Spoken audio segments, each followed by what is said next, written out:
It was 2017, just a few weeks after Hurricane Maria. 3 million people in Puerto Rico were hit by a Category 5 storm. We would learn months later that nearly 5,000 lives were lost, that nearly 200,000 Puerto Ricanos were displaced because their homes were destroyed, and that FEMA would relocate hundreds of thousands of Puerto Ricanos who never did return back to Puerto Rico. But in that immediacy of that moment, I personally was not aware of what was the state of my family.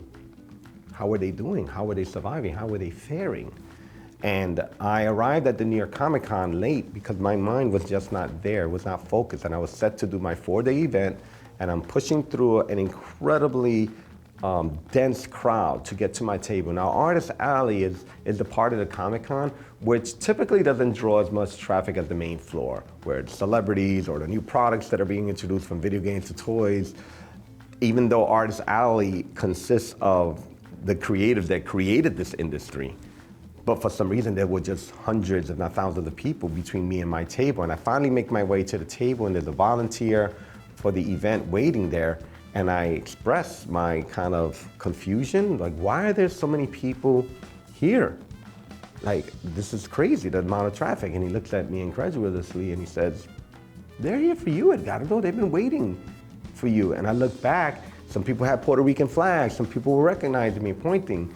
I set up my table very quickly. That event turned into an incredible opportunity to share stories and to share hugs and to share tears, because many Puerto Ricanos saw my table as a place of familiarity, as a place of answers even.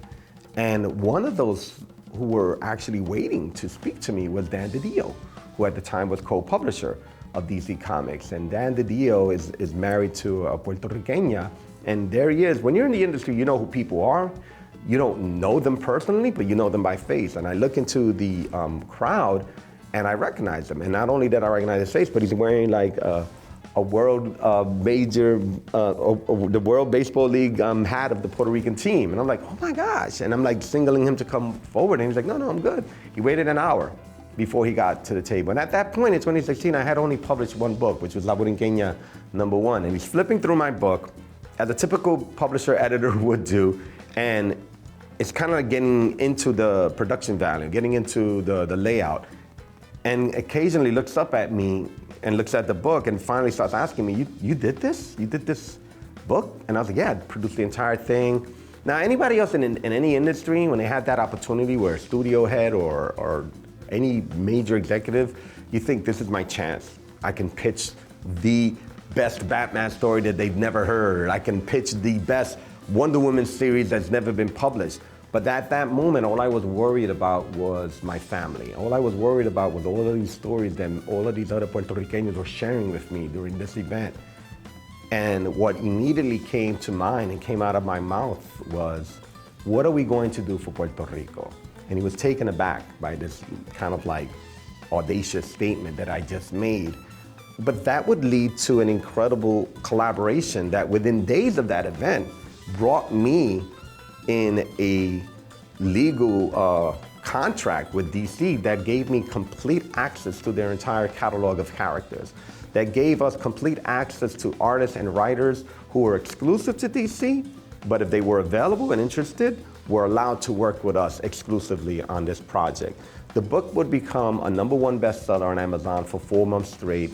It allowed us to raise a significant amount of money because we wanted to make an impact immediately.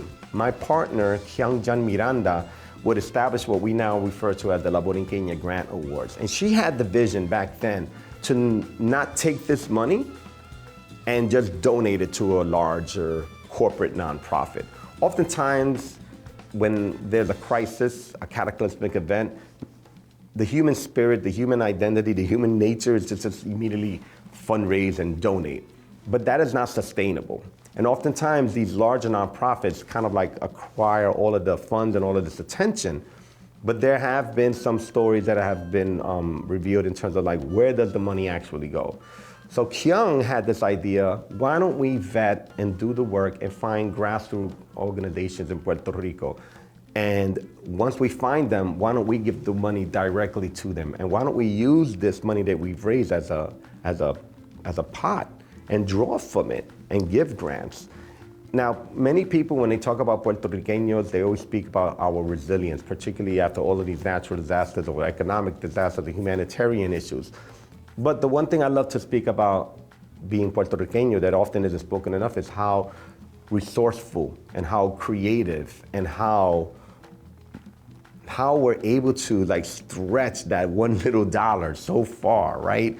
And these nonprofits we gave $10,000, $5,000 grants to were able to do incredible work. One such group was Departamento de la Comida. They created a seed exchange program, a tool sharing program. They even created, I don't know how they were able to do this, they even created their own micro grant program based on the money that we gave them. The success of this book allowed us to raise close to $200,000, and that would also pave the way to future collaborations, like a more recent one with the Natural Resources Defense Council, NRDC. And this NRDC collaboration brought our longtime friend and ally, Rosario Dawson, physically into the books with us. And she literally appears in the books alongside La Borinqueña, but as the activist that she is, as this voice for social justice, as this voice and celebrity who uses her platform to address climate change. And so this collaboration for DC Comics was unprecedented. And I received Eisner's Humanitarian Award for that. And I recall while I was on stage, taking that platform, literally that stage, to call out the hundreds and maybe close to 1,000 people that were in attendance and remind them that this narrative that permeates the superhero genre is centered around social justice. And there's nothing wrong about being referred to as a social justice warrior because the superheroes themselves are fighting injustices. There is unfortunately a disconnect when that stays in the pages and the panels of these comic books and it only goes to support multi-billion-dollar corporations and doesn't actually take into consideration the real effects of charity and philanthropy as something that should be part of the program, part of the publication. So since Hurricane Maria, which happened the year after, actually just 9 months after our first book was published, we've always been dedicated to philanthropy. And we've always been dedicated to finding opportunities and collaborations. DC Comics, NRDC, we teamed up with Puerto Rico's Chocolate Cortez. These collaborations allow us to bring awareness, but also bring in brands that have already shown a level of commitment and a level of interest. And it's also showing that philanthropy is something that can be also attached to activism as well.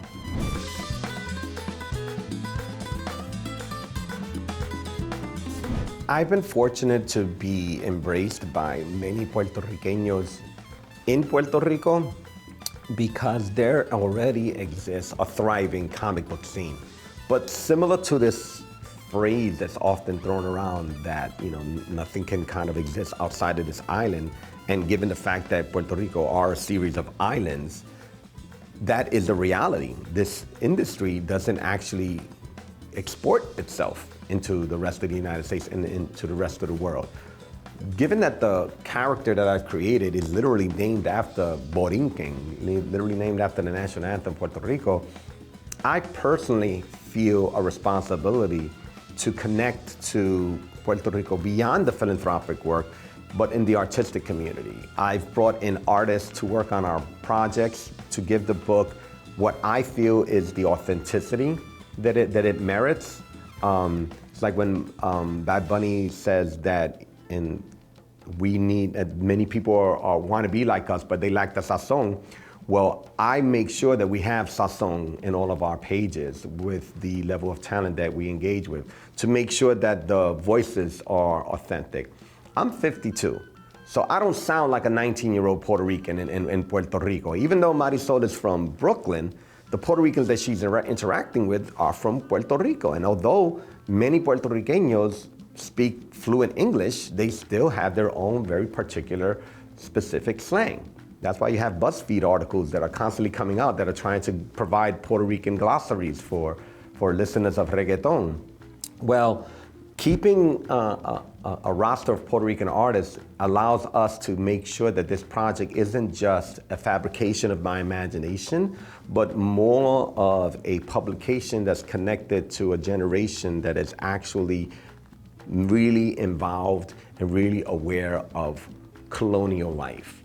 And as artists who are literally living in a colony, oftentimes they educate me, they share with me. So not only do I share the pages with them, but I oftentimes even share stages with them when we do talks. We recently had an event at the Pennsylvania College of Art and Design, and Puerto Riqueña is a professor there, Mike Hawthorne, and he's currently illustrating Batman for DC. But Eliana Falcon, who's a colorist and editor for us, lives in Rio Piedras, Puerto Rico. So we brought her in virtually to be part of this panel, to participate. And that authenticity, that voice is so important, because what I want readers to understand about our publications is that they're not just a story that is inspired by the superhero genre. There are still threads that are connected to the authentic life and to the authentic voices of Puerto Rico. Don't forget to subscribe to our channel and check out more io9 videos here on YouTube.